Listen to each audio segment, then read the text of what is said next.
He is very strict, very meticulous. Behind that very stern appearance, he has a very kind and warm heart.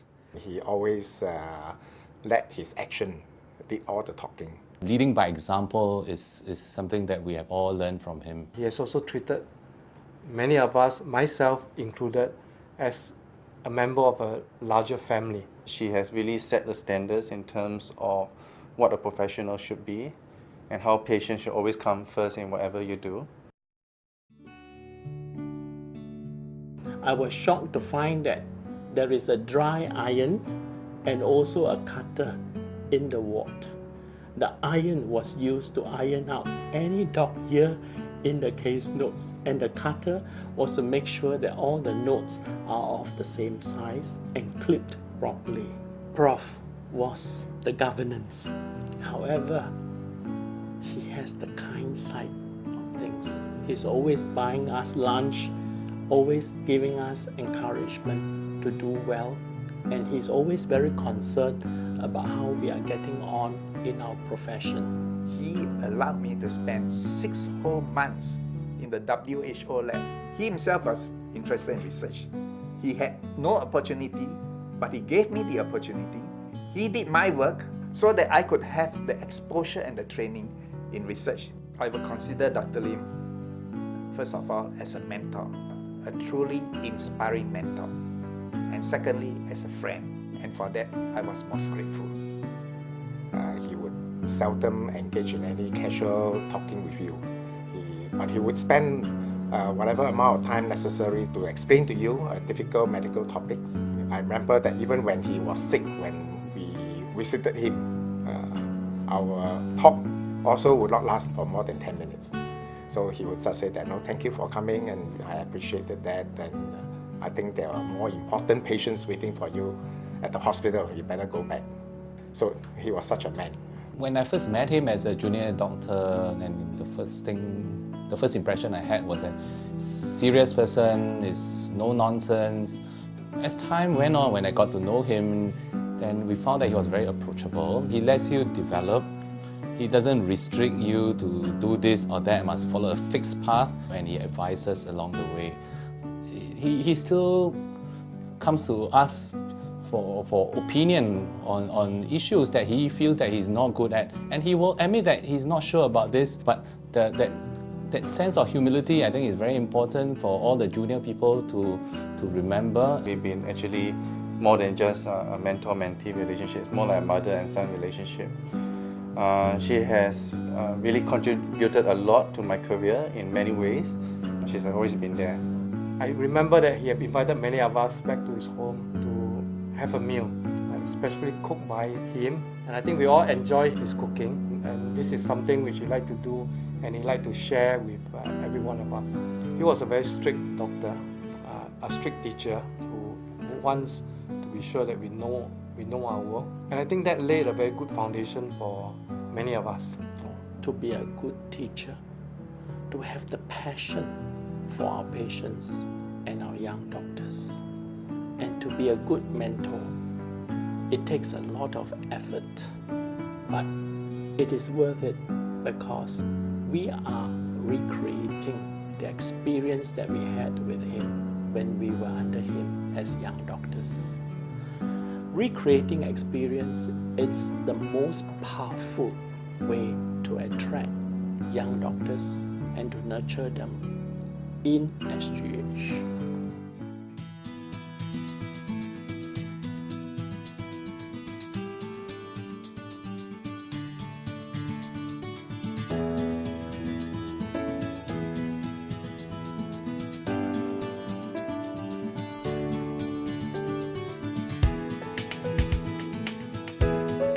As a student, I am privileged to find mentors in everyone in the wards.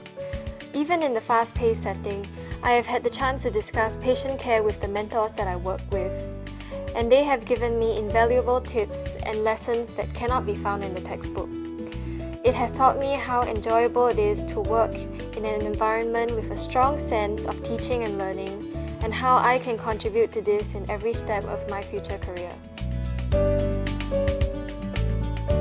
Being at SGH is an honor because of the many dedicated masters in their field who put their patients at the core of what they do and, at the same time, sit down with you over a cup of tea. They share their experiences and life lessons on patient care that help me improve on my personal development. When we walk down the corridors of SGH each day, it is these people that inspire us to do better.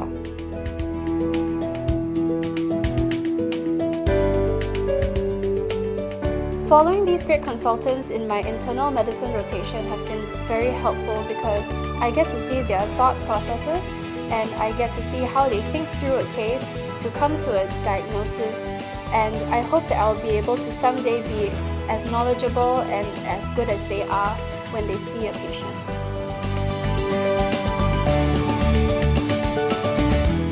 My training in SGH goes beyond the classroom. My mentors opened my eyes and showed me what being a good clinician is all about. The birth of a child is almost always a happy occasion. The most rewarding is when you see them grow and achieve their full potential.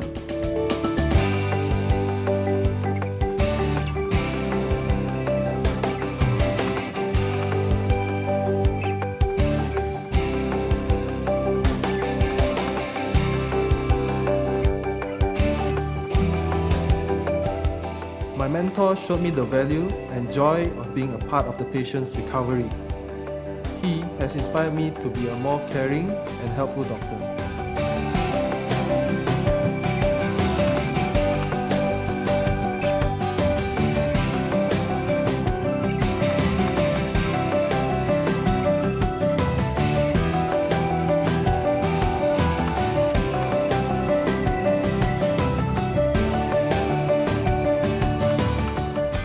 Mentorship is about providing guidance to the junior doctor. Personally, I receive a lot of guidance from senior colleagues.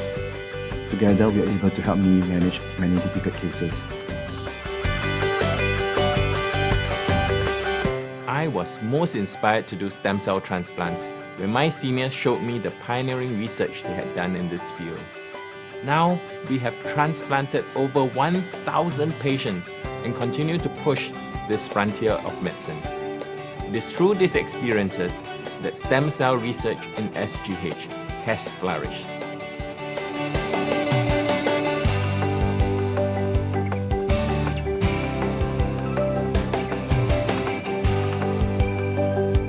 As mentor, we give what we can to make our younger generations a successful life.